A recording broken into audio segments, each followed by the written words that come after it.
Okay, well, we have a nice number of folks here, and importantly, all of our scientists here to share with us. So let's go ahead and get started. I just want to welcome everybody, and thank you for making time to join us this evening here in the US, this afternoon, various times as we're all around the world. But we're so happy of those of you who could make it in real time. We know that everyone has very busy schedules, and particularly if you're caring for children with Sanfilippo, it can be difficult to break away while they are still awake. So we're recording this session so that those who are interested can watch it when it best suits them. Today we'll be hearing about the research into the use of light therapy in Sanfilippo syndrome. This is otherwise known as photobiomodulation. This treatment strategy has been studied in Alzheimer's and Parkinson's disease with encouraging results, but the question is, could it play a role in helping children with Sanfilippo syndrome? It's now widely felt that to address the challenges of Sanfilippo over a lifetime, it will probably take a combination of treatment strategies. While the primary goal is to reduce toxic heparan sulfate buildup in their bodies, we know that there are so many secondary things happening, and can and should be exploring if those are ways that we can help children sooner and less invasively while we continue to work on other strategies. We're so excited to have an amazing team of researchers with us today to talk about photobiomodulation. The grant that supported the work for this project was co-funded by Cure Sanfilippo Foundation and Save Mickey Foundation. And our organizations are grateful to the many donors whose support allows research like this to advance and take place in hopes of helping the children.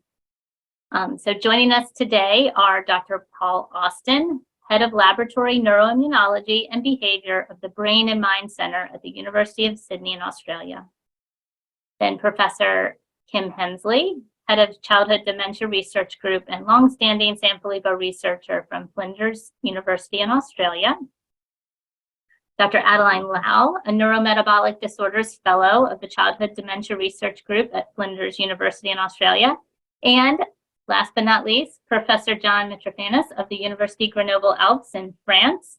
Forgive me if my pronunciation of that was not on key. Again, thank you all for being here, and I'm going to pass the baton over to Paul and Adeline for a presentation. Stick around after they're done because all of the scientists will be available for discussion and Q&A, and we welcome you to be thinking of questions while they're talking so that we can have them answered afterwards. Great, thank you so much, Cora, and thanks for the opportunity to present the research, and obviously thanks to both foundations for funding the work. So I'm just going to share my screen, and I have prepared some slides. Hopefully I won't, Adeline and I won't talk for too long, and we do have plenty of time for questions and discussion with the panel at the end. So we were focusing on essentially evaluating photobiomodulation or light therapy in a mouse model of Sanfilippo syndrome type A. And you can see by these pictures, these are the mice in question, and you can see there are two different devices that we used in this study. And the reason we use two different devices is because they provide different wavelengths of light, and I'm going to tell you more about why that's important. So the device down here is a LED device that emits 670 nanometers of light, which is red. It appears red to us. And this device at the top is a laser that delivers 904 nanometers of light, which is actually in the infrared spectrum. So it's actually invisible to humans. So the only reason you can see this blue light here is because that's telling us that the laser is switched on. That is actually not the color of the light, which is emitted by that device.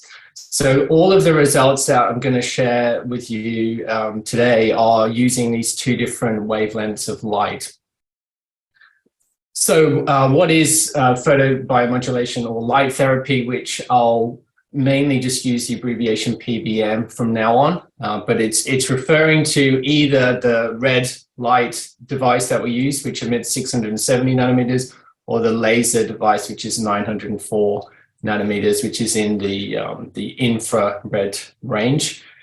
And what we do know is that there are biological proteins and molecules within the body that actually respond to these particular wavelengths of light. And in particular, there is a protein called cytochrome C oxidase, which is found in the mitochondria of all cells, which includes neurons, but all cells of the body, in fact. And it's this protein in particular that it is believed that the photons of light from these different wavelengths actually modulate the activity of that particular protein. And ultimately that results in an increase in ATP production by mitochondria. And ATP is actually one of the primary energy source of all cells. So it's a really important molecule. So if photobiomodulation can increase the production of ATP, then that has generalized beneficial effects to all cells, including neurons and other cells in the brain. The mechanism of how ATP actually changes cellular function is through changes in gene transcription. So it actually results in changes in different proteins and downstream pathways, but ultimately they're all believed to have sort of beneficial cytoprotective effects. And these include, things like decreasing apoptosis, increasing blood flow, increasing wound healing. So there's a range of different effects which have been shown to occur downstream of this increase in ATP production. So I'm happy to talk more about the mechanisms, and I'm sure the other panelists are at the end, but I'll sort of leave it there for now. That's sort of, the brief outline of what we know of how it actually works on a cellular level. There's also been, as Cara mentioned, a huge amount of work done with photobiomodulation in different neurodegenerative diseases, and in particular in Parkinson's disease. And a lot of this work is done by Professor Mitrofanis' lab. And so, around about, 10 to 15 years ago, they showed that in models of Parkinson's disease, neurotoxic models of Parkinson's disease in mice, that the 670 nanometer photobiomodulation was able to protect neurons, and there was an increase in neuronal survival in mice that were treated with this particular device. And interestingly, applying the light directly to the head of the mice was successful, but also applying the light to the body of the mice was also successful in protecting brain cells and neurons from cell death due to the toxin. So you don't have to apply the light directly to the site where you want to have cytoprotective effects to have beneficial effects. You can apply it at a remote site. Also in my own lab, we've explored this in an inflammatory model of Parkinson's disease. And again, we showed that photobiomodulation could be neuroprotective. And just as a summary, a systematic review that basically collected all of the research that had been done at the time, and that included 28 studies, concluded that generally photobiomodulation had a neuroprotective effect in Parkinson's disease models. And extending that further to dementia, so there's a lot of work that's been done in animal models of adult dementia, and I'm going to just show you a couple of systematic reviews that were done or have been done that have collected a number of studies together. Studies in Alzheimer's disease models have concluded that PBM did result in beneficial effects, and in particular, they showed that it could increase amyloid beta clearance, and amyloid beta is a major aggregate protein in the Alzheimer's brain. And this was associated with improvements in cognitive function, as well as changes in different signaling pathways, which were beneficial. And also John and myself conducted this systematic review where we looked at neuroinflammatory effects of photobiomodulation in animal models. And again, we found that there were 12 studies that met the criteria, and they generally showed that photobiomodulation was able to decrease pro-inflammatory cytokines, decrease oxidative stress, and also promote neurotrophic factors like BDNF and GDNF. So it had sort of these myriad effects in these other animal models of neurodegenerative diseases. But probably what you're more interested in is, well, what do we know about photobiomodulation in humans? There has been a number of studies done in humans with different neurological conditions. And again, this is work that John's lab has been involved with. So there's several studies in Parkinson's disease patients that have applied different wavelengths of PBM. And this one study that I'm showing here, they've applied a dual wavelength where they applied 904 nanometers to the body and 810 nanometers to the head. And they were able to show in these Parkinson's disease patients that there was improved function in terms of their motor function, as well as improved cognition. And these effects were able to occur long term, and the treatment actually lasted for a year, and patients benefited from that. Now, this was not a randomized controlled trial, but nevertheless, in these 12 patients, there did appear to be beneficial effects. A couple of other studies of interest. One that was done in patients with multiple sclerosis. And in this study, they applied 810 nanometers of photobiomodulation sublingually, so under the tongue, as well as to the radial artery in the arm. And whilst they didn't measure any clinical improvements in the patients, they did show that there was a promotion of anti-inflammatory cytokines in those patients. So it did appear to have an effect which would be conducive with improving multiple sclerosis, which is a sort of autoinflammatory disorder. And finally, a study which is quite relevant given we've just gone through the pandemic. It was shown that application of, I think in this case, 630 nanometers of photobiomodulation, so in the red wavelength, to severe COVID patients applied to the thoracolumbar region, showed an improvement in their inflammatory response. And these patients have very highly inflamed lung tissue, and the treatment was able to decrease some of that. And this was actually a randomized controlled trial, so there was shown to be a benefit versus the placebo group. So that's obviously an important thing to note. So also some research, again, done by John's group, has shown that if you apply photobiomodulation to the brain transcranially in humans, you can actually show changes in brain activation patterns using MRI scanning. And it was primarily found that if you applied the photobiomodulation and you measured brain at rest, there was no changes. But if you ask somebody to perform a task like finger tapping, you could show that the photobiomodulation had a sort of beneficial effect on brain patterns and activation. And also a systematic review by John has shown that there's some evidence that photobiomodulation increases regional blood flow within the brain in several neurological conditions, again measured by magnetic resonance imaging. So not only are we seeing some sort of beneficial effects in different disease states, but we're also seeing changes in brain activation patterns and blood flow due to photobiomodulation in humans. So I guess the main question that you're all here today to ask is, how could photobiomodulation have beneficial effects in Sanfilippo syndrome?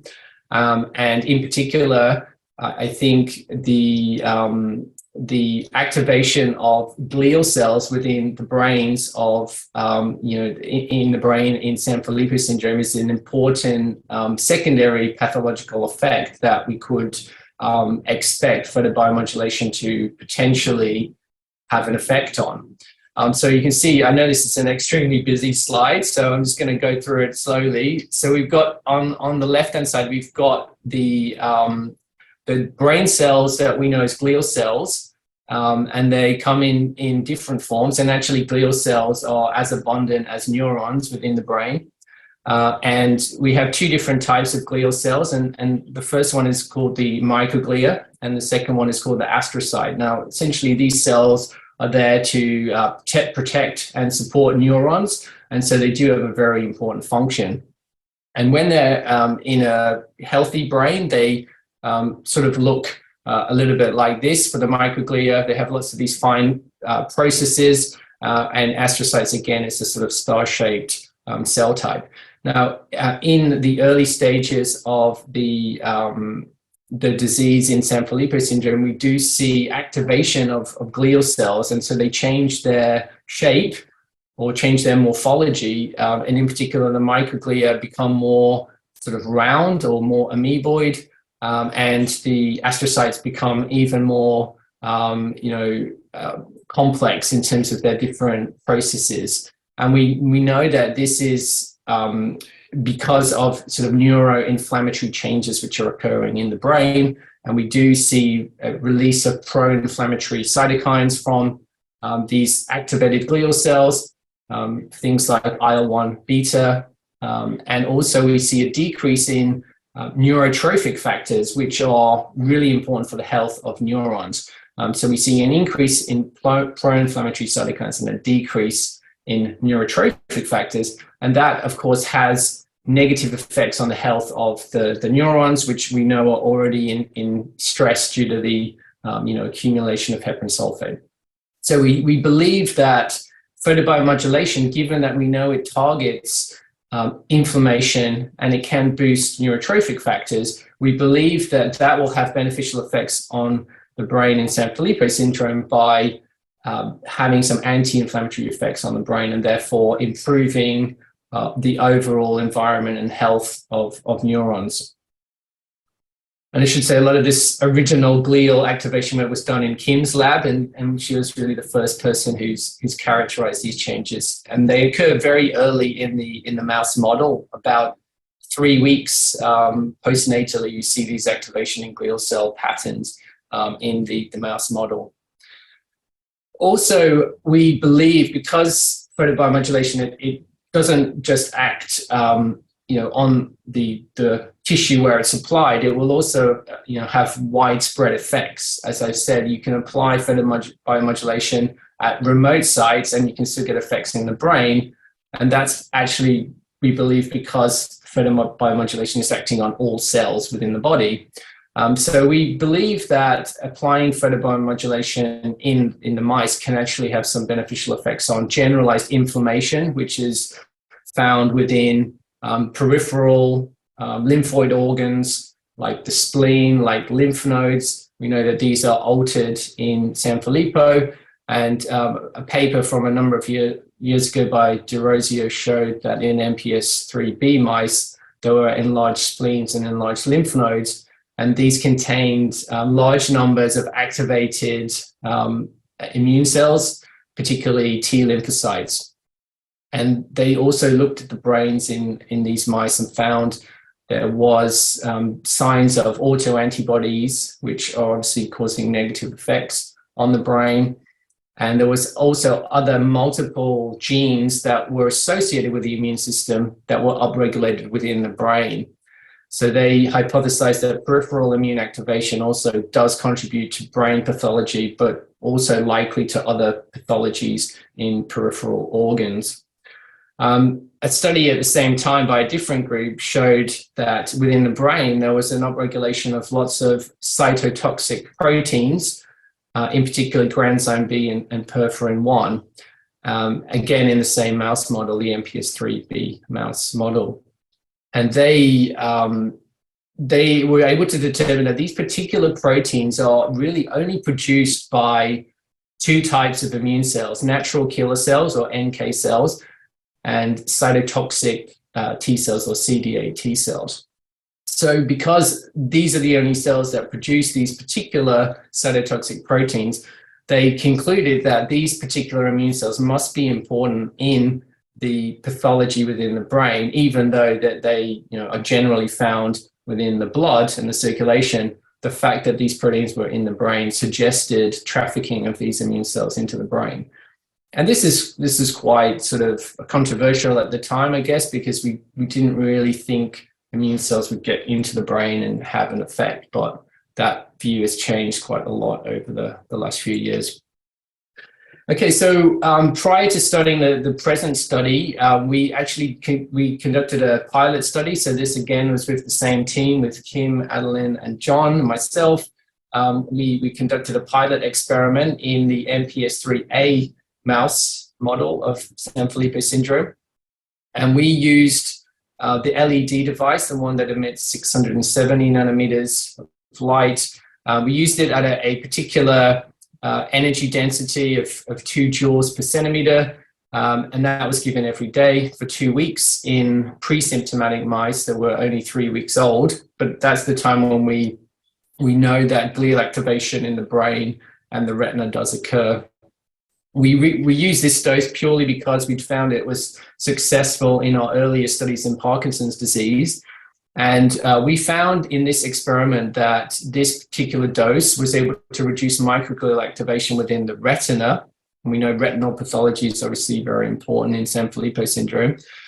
So you can see on the y-axis, this is showing the number of activated microglia within a particular layer of the retina. And you can see in sham animals and animals that didn't have Sanfilippo syndrome that were treated with photobiomodulation, there's actually very little activation of microglia.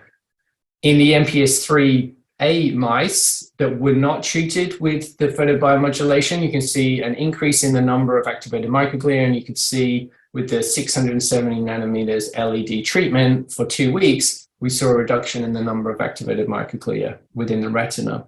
So this gave us cause for optimism, and we were pleased that we saw a beneficial effect, although we concluded that that effect was only very moderate and it was restricted to the retina. So we thought we needed to further evaluate this by trying different wavelengths and trying different doses. So that's what we did in the present study.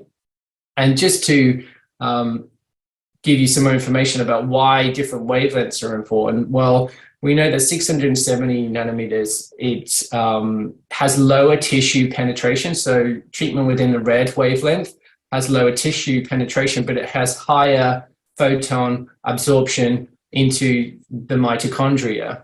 But if you increase the wavelength towards the infrared spectrum, you get an increase in penetration through the tissue, but you get a lower absorption of energy, of photon energy into the cell. So it's a bit of a trade-off. You can't have both good penetration and high energy absorption. It's really one or the other, which is often why some studies have trialed a dual therapy where they've used different wavelengths. But we tried 670 and 904 nanometers separately within the current study. Obviously, if we're applying it to the brain, it does need to penetrate through the skull to get to the brain. And we know that from studies that have been done that in mice, the light can actually get through the skull and get to the brain. And we've actually tested this in a number of experiments. But also, I think it's worth saying again that the light does not have to get to the brain to have effects on the brain. We know that it can have indirect effects that can be beneficial. Also, dose is important. You might think, oh, well, if you've got a small effect, you can just have a higher dose. And that's true to a certain extent. But the dose response curve to the response to light is biphasic. So you don't continuously get a better effect the higher dose you give. There is an optimal dose, and after which you start to get a reduction in efficacy and no beneficial effects. So it is quite important to try and find out what exactly that beneficial dose is going to be. So in this experiment, we wanted to determine the effects of 670 nanometers and 904 nanometers photobiomodulation on heparan sulfate accumulation and behavioral changes in MPS IIIA mice. We expected that there would be an increase in heparan sulfate in the mice, but we didn't really think that photobiomodulation will alter that, mainly because it's having effects, that are not directly on heparan sulfate and, the accumulation. Also, we wanted to look at effects of behavior, and we know that the MPS III mice show some behavioral changes, and we believe that the treatment would improve these. And the second aim was really to then evaluate the effects of these two different treatments in the mice on glial activation within the brain and the retina, and also on immune cell activation within the blood. And we believe that, you know, well, we know that glial activation increases in MPS III mice, and we believe that the treatment would be able to reduce this glial activity.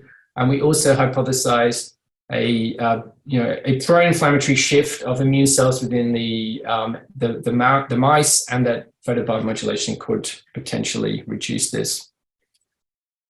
So experimental design. So we actually focused on, well, there were two cohorts in the experiment, 3-week-old pre-symptomatic mice, as well as 15-week-old symptomatic mice. I'm just going to talk about, and Adeline and I will just talk about the symptomatic mice today, which is the mice that were 15 weeks old, just because of the time that we have available.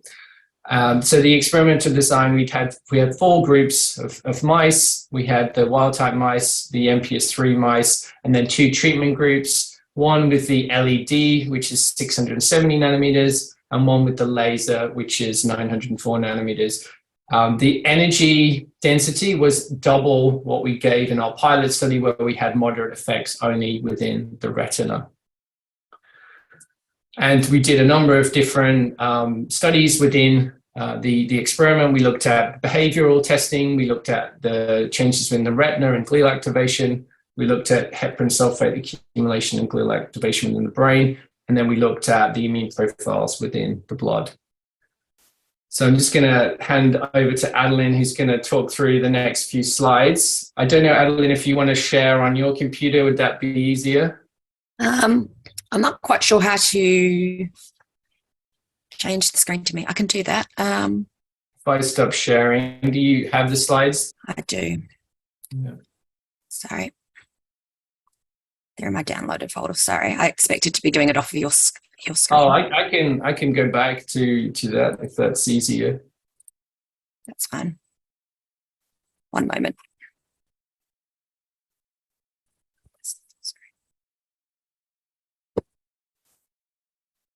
Is that full screen for everyone? Yes, now it is. That's great. Beautiful.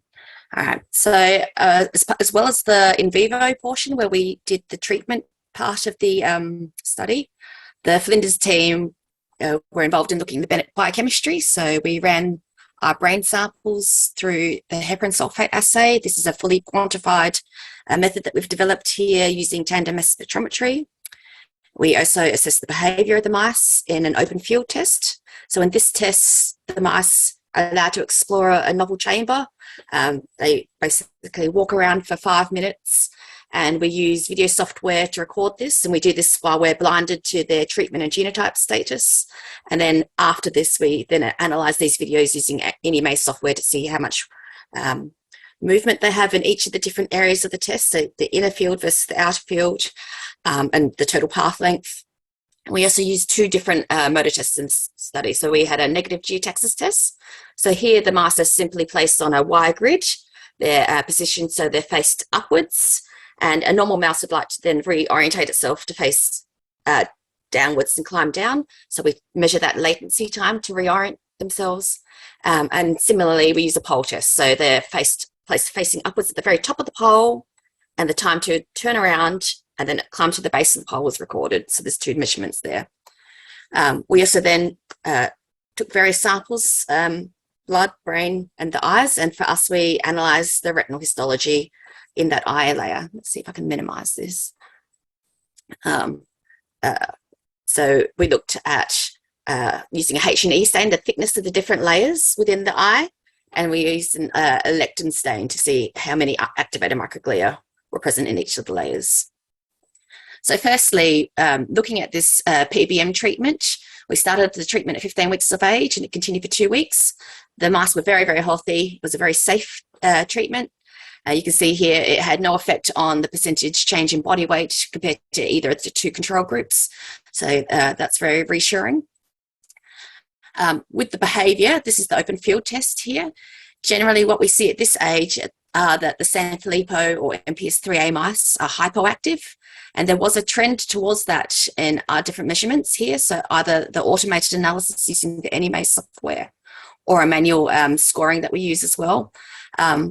Unfortunately, I think because the mice were so handled, there's a lot of spread in the data compared to normal. So these mice to actually get this level of photobiomodulation dose were handled 4 times a day. And I do believe that's impacted on their outcomes in the way that the treatment was applied. There was a slight increase in the amount of exploration in the center zones, which is what we'd also expect to see in our MPS mice. But as you can see, there were no differences between our PBM treated groups and our Sanfilippo control group. For our motor tests, with the pole test, we can see the time to turn was reduced in the MPS IIIA mice, but not significantly so. Again, there was a lot of spread in the starter compared to normal, and I believe that it was the handling effects from the treatments. But there were no significant effects with the treatment compared to MPS, except for in this negative geotaxis test. But I do believe that's to do with the spread in the data rather than a true effect here. So as Paul mentioned before, we didn't anticipate seeing differences in heparan sulfate, but of course we wanted to assess it to confirm this, given that this is a primary cause of Sanfilippo. As we've seen many times before, we see there's an increase in heparan sulfate in the brain, but the laser treatment had no effect, or sorry, the LED or the laser treatment had no impact on the heparan sulfate levels within this brain region. And we chose this central slice here. It's what we call slice 3.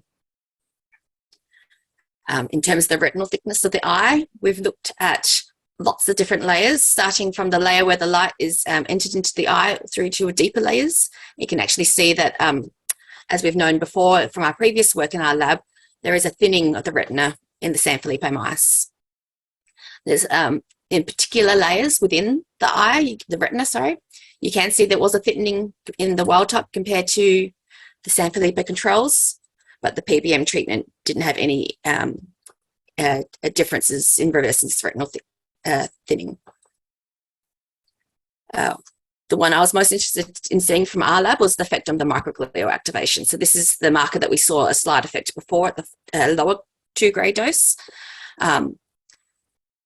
Very strikingly, you can see there's a huge amount of inflammation and activation of these retinal microglia in our Sanfilippo mice relative to our control mice. But unfortunately, at this particular dose, the PBM treatment didn't reverse the microglial activation in the retina. And with that, I'll hand back to Paul to talk about the brain. Thanks, Adeline.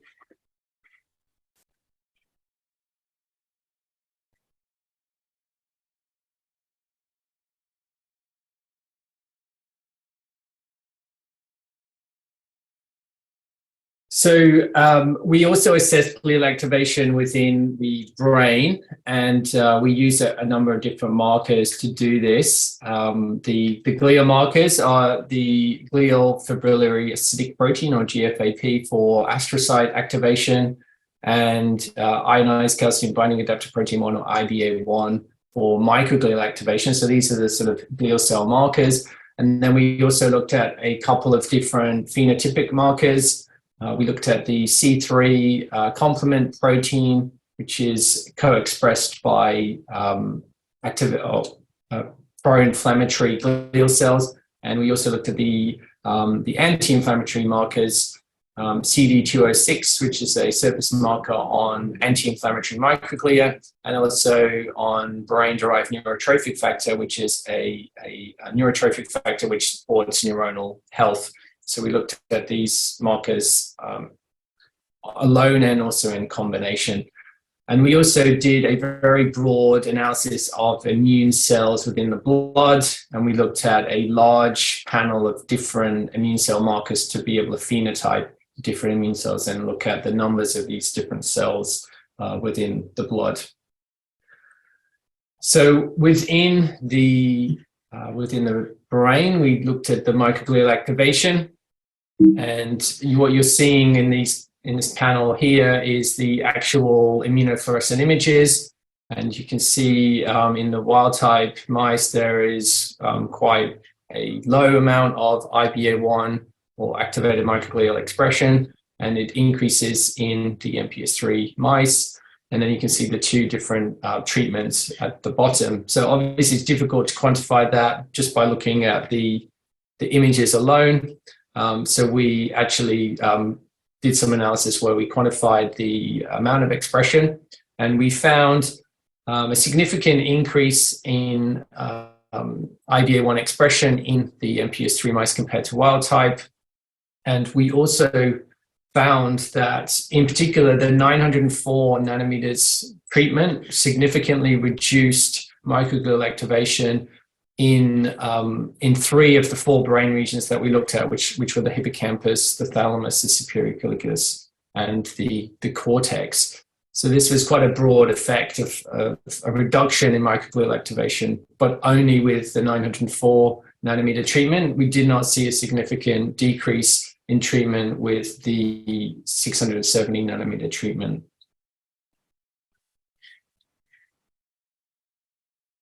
Looking at the co-expression of CD206 within microglia, which is the anti-inflammatory marker, and we did this by overlaying the two different expression patterns. So CD206 expression only within the IBA1 areas within the image.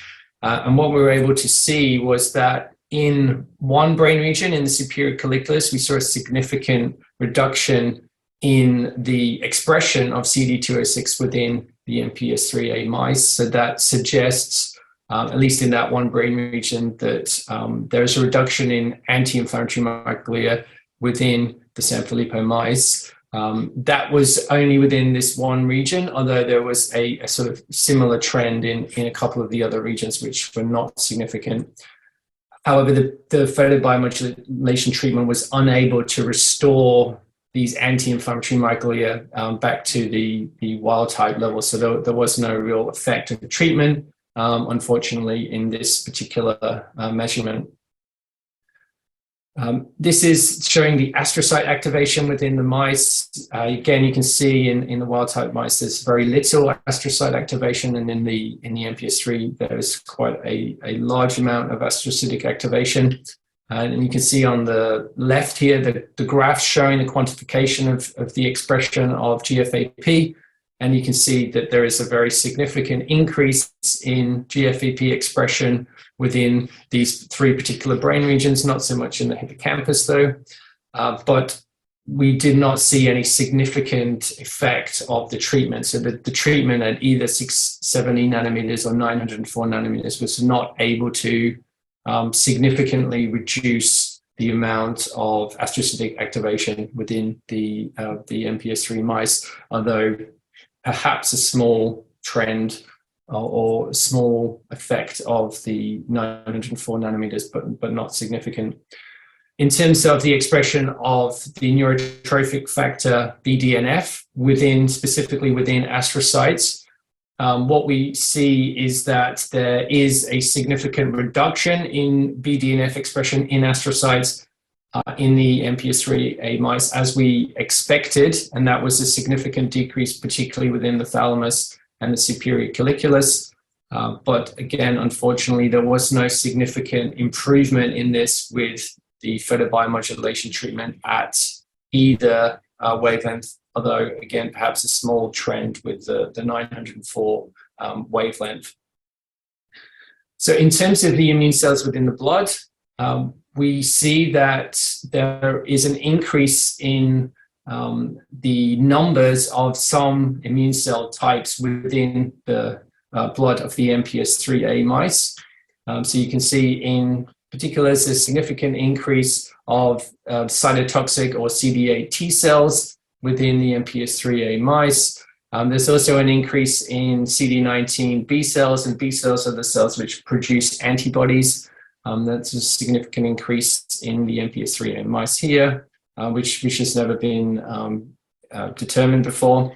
And also there was a significant increase in natural killer cells within the MPS IIIA mice. And in the case of the natural killer cells, there was a significant effect of the 904 nanometer treatment, and it was able to show a reduction in the number of these natural killer cells, which, if you remember what I said before, these are the cells that can produce those cytotoxic proteins, granzyme B and perforin 1 within the brain. So this actually may be a important beneficial effect of the treatment. Unfortunately, the treatment didn't have any effect on the cytotoxic T cells or the antibody-producing B cells.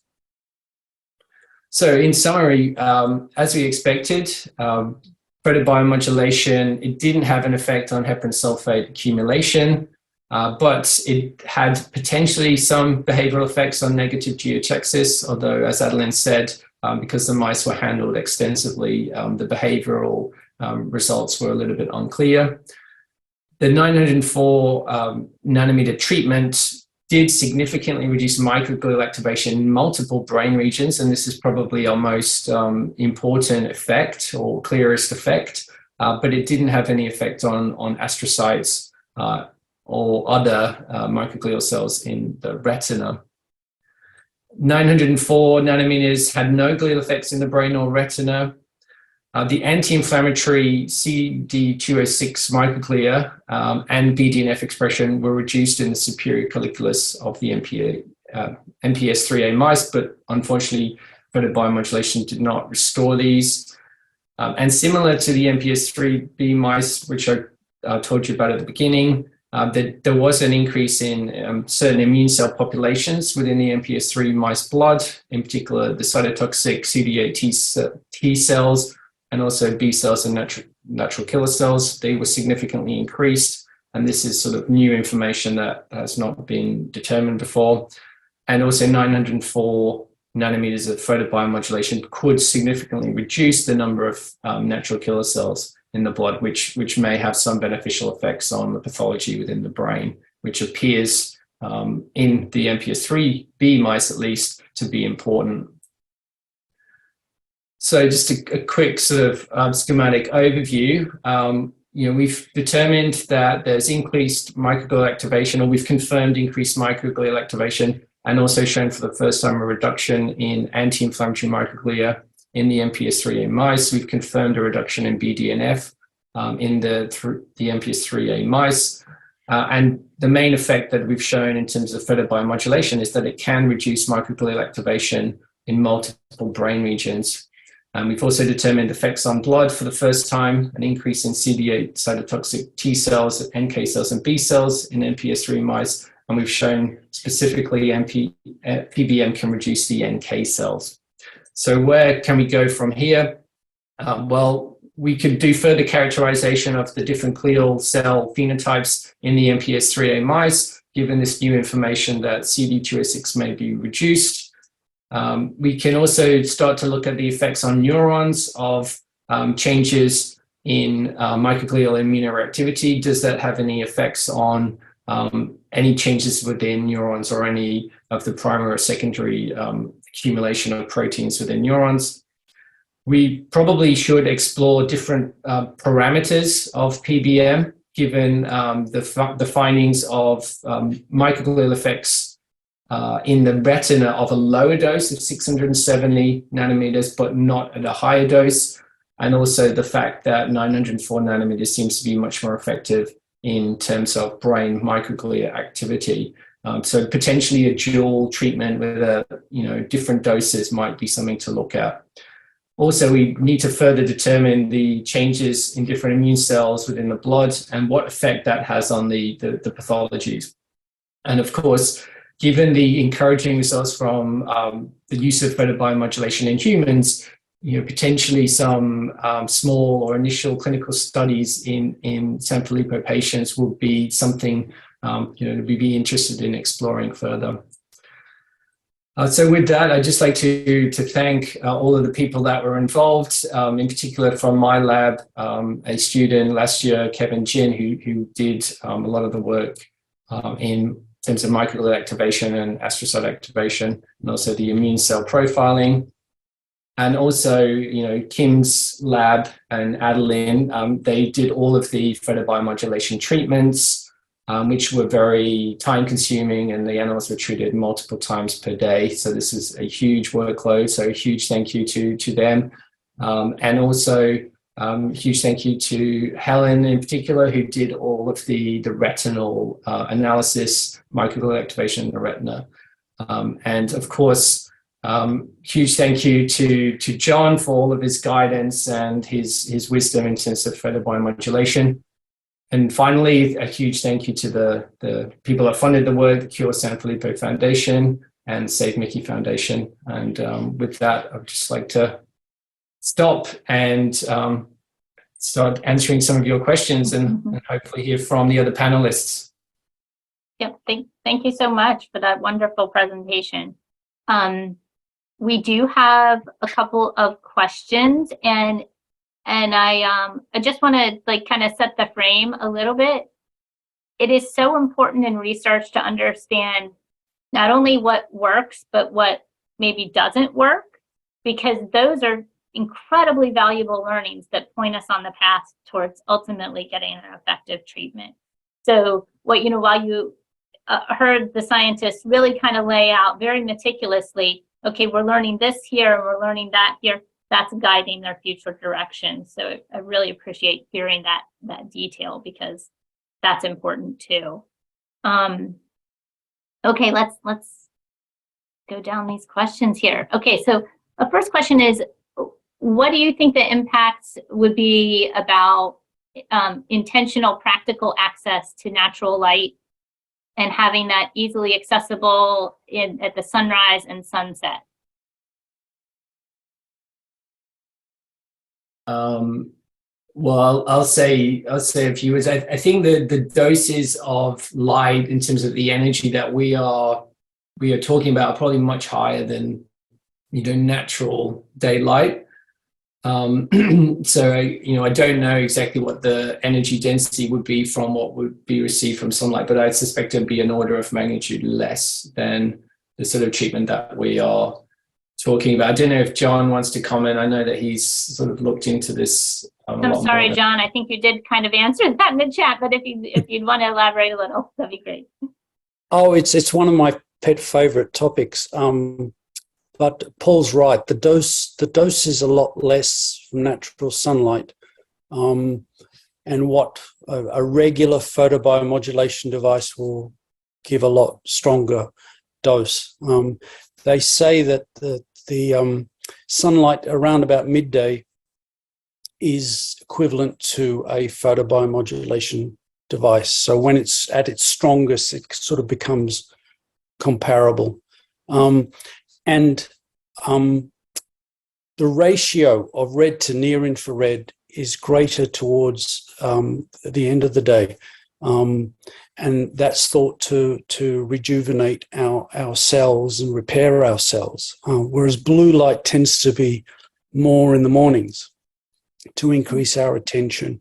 And that's why looking at computer screens and telephones later in the day is not so good for you, because it gives the blue light and it keeps us awake and alert and disrupts our circadian rhythms.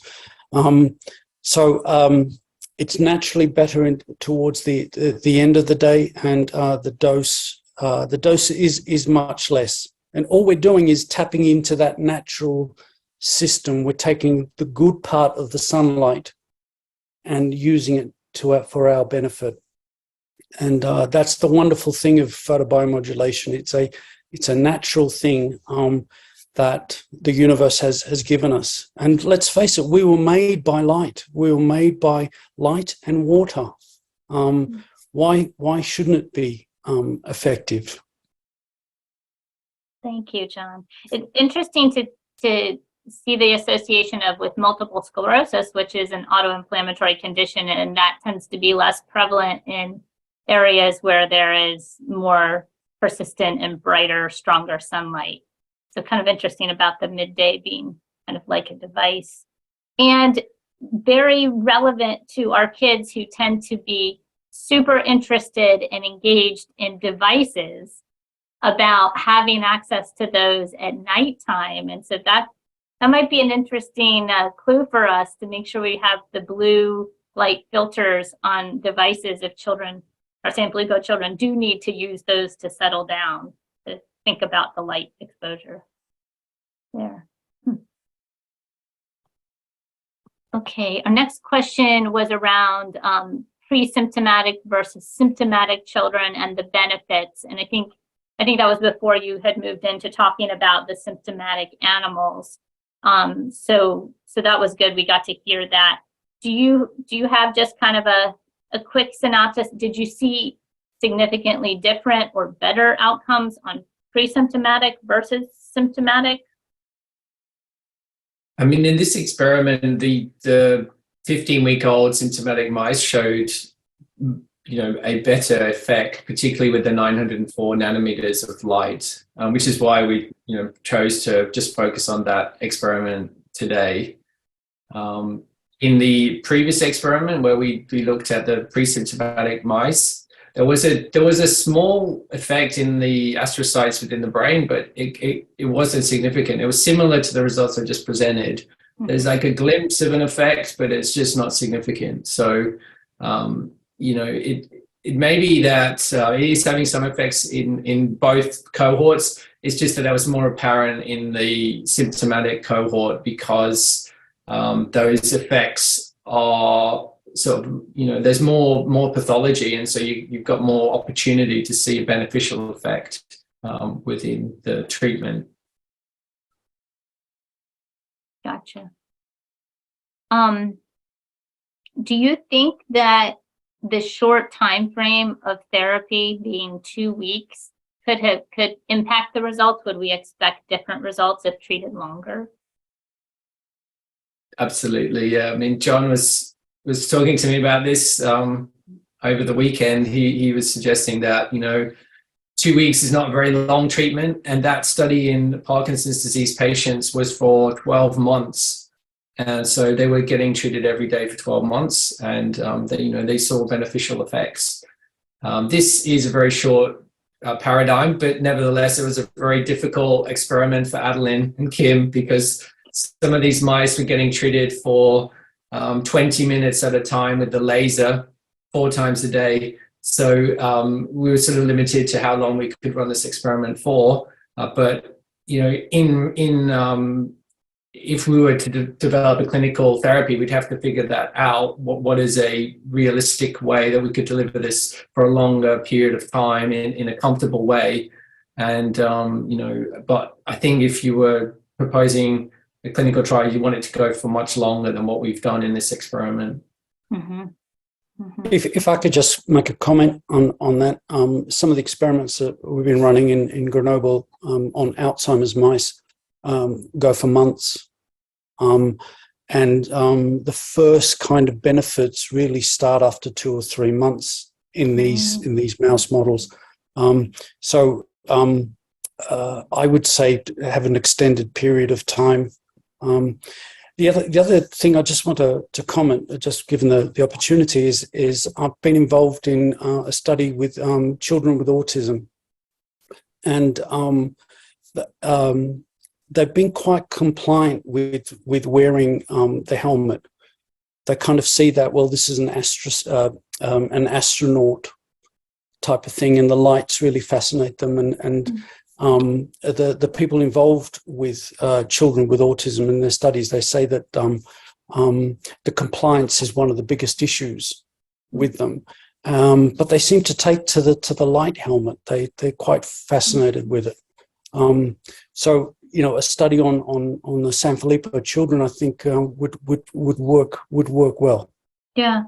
And we have some questions about, kind of access to different light therapies at certain natural health clinics, the infrared therapy offered there versus, the particular device you're talking about, if you could share, what that model device might be. Actually, I have one here that I use every day.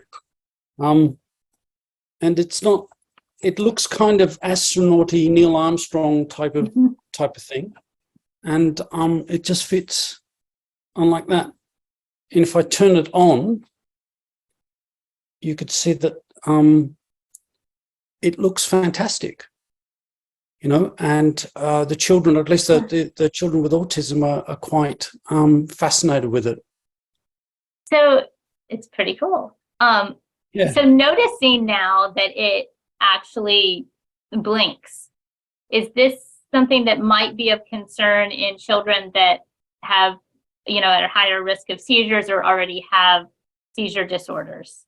Is there something maybe that might block that out from them actually seeing it? Well, the pulsing is at 40 hertz, so that's been shown to be of great benefit to brain activity. Okay. But there are studies that do just straight application, continuous application, and that's been a benefit.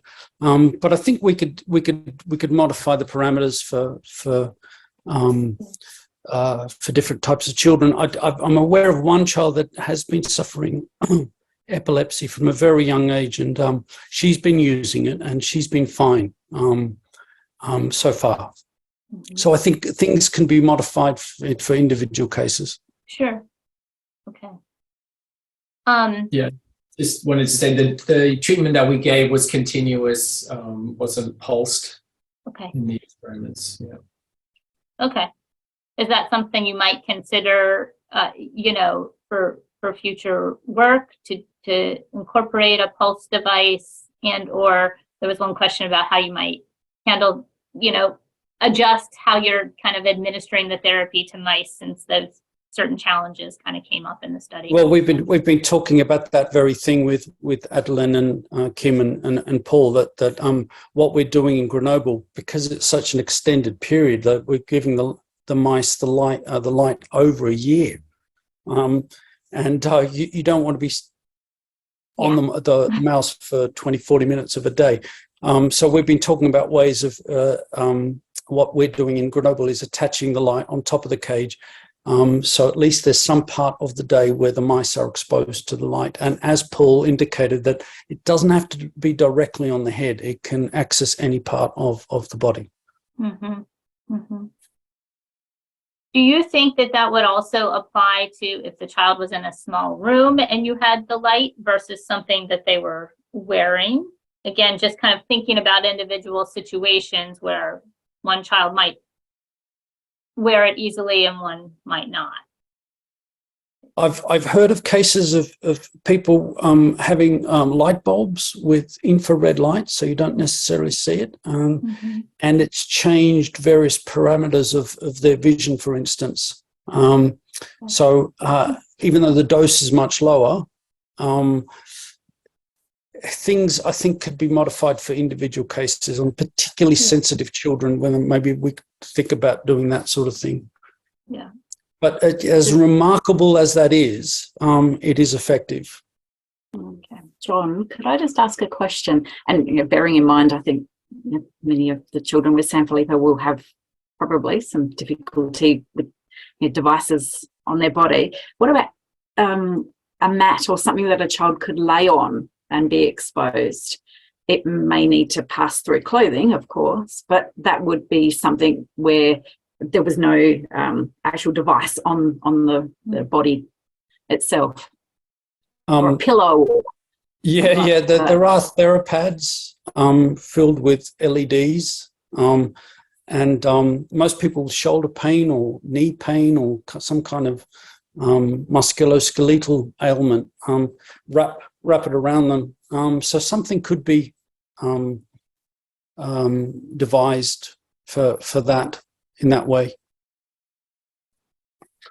And there are also these large panels of LEDs that you could just sort of have at the side of the room, and that the child is in that space and might also work with a reasonable dose.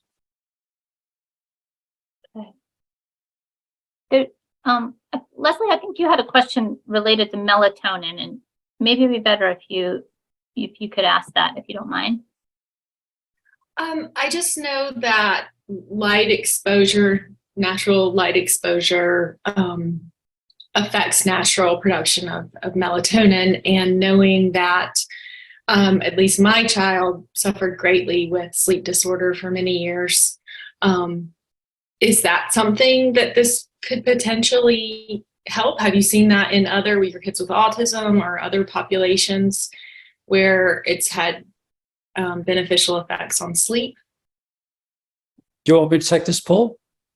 Absolutely. Yes, that is again one of my pet interests. The blue light is very suppressive to melatonin, and that has an impact. But the red light, or the infrared light, is thought to actually have no effect on it, and it's actually beneficial for the sleep process. And we're of the thought now that the applying, we're actually working on something on this in Grenoble of devising a sleep cap where people could use it to improve their sleep, but it comes on every now and then. I mean, we could all sleep better, particularly as aging adults, and wearing this cap so the light can be administered throughout the night, and that seems to stimulate the housekeeping function of the brain to clear all the toxins of the daily that accumulated during the day. So yeah, the red or infrared light has little or no effect on the secretion of melatonin. Thank you. But blue light, that's a different story. Yeah. And blue light is in all of our iPads and Amazon Kindles and television and cell phones. I'm not sure about Android because I'm sort of an Apple guy, but I've got no endorsement from Apple or any revenue from Apple. But I know on my phone I can switch it off. I can switch it to sunset, which I found helpful. So yeah, I would encourage that strongly. Okay. I wondered, and I know we are past time, but I had one more question related to secondary protein storage. You had talked about an Alzheimer's study, at the beginning of the talk, and that it reduced amyloid beta, and of course, amyloid and many other proteins also build up in Sanfilippo. Is that something you guys are thinking about? I mean, Adeline or Kim, would you like to comment on this one? Yeah, we haven't looked at the accumulation of those other proteins in these tissues, but there's no reason that we can't. We have many of those assays up and running in Adelaide, and they could either be adapted for use in Sydney with the immunofluorescence, or we could do the work in Adelaide. That's certainly a good question and something we can do. And I suppose if those secondary accumulation of proteins relies on different mechanisms, not heparan sulfate, then there's no reason that reduction of inflammation through the microglia wouldn't have a beneficial effect on those secondary molecules. So yeah, I think absolutely we could look at that. Yeah. There's go ahead, Kim. Sorry, you go, Cara. No, you go ahead and finish. That's okay. Oh no, I was just about to say that there's another study that we're partway through the analysis of some tissues, and we know that we haven't cleared heparan sulfate, but we have reduced the storage of some of those proteins. So there are mechanisms in addition to heparan sulfate accumulation that are involved in that disease lesion appearing. So it is well worth looking at here. Yeah, wonderful. We have one last question about if you had to hypothesize in Sanfilippo, how many minutes a day would you, not recommend, but would be worthwhile?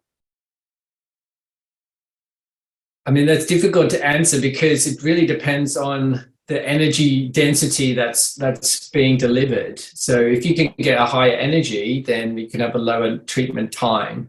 I can't remember how long the patients with Parkinson's disease were treated for. John, do you Do you know how long Anne tutored them for? Is it half an hour? It was 20 minutes. I know with our lot, it was 20 minutes twice a day. But Paul's right. It's that dose which is the critical thing, and trying to find that balance of what's the most appropriate dose. You can never And in overdose. this case, because- dose is the joules or the energy level, or the dose is the wavelength. Sorry, Yeah. the energy level. Okay. Yeah, trying to find that balance is the most time-consuming thing. But once you get it, then you hit that sweet spot, and you're there. Well, out of respect for everybody's time, and you guys were so wonderful to join us from across all the world. So thank you for doing this. This has really been amazing information that you've shared. Just really wonderful work, and we're thankful for everything that you do to try to figure out how we can help all the children suffering from Sanfilippo syndrome. So just huge thanks, and thanks to everyone that joined today. We will also have this recording available. So again, families that couldn't make it today will have access to the information. Great. Thank you. Thanks, Have Cara. a wonderful day, Thanks, everyone. evening. Thank you, and you take care. Bye. Thank you, everyone.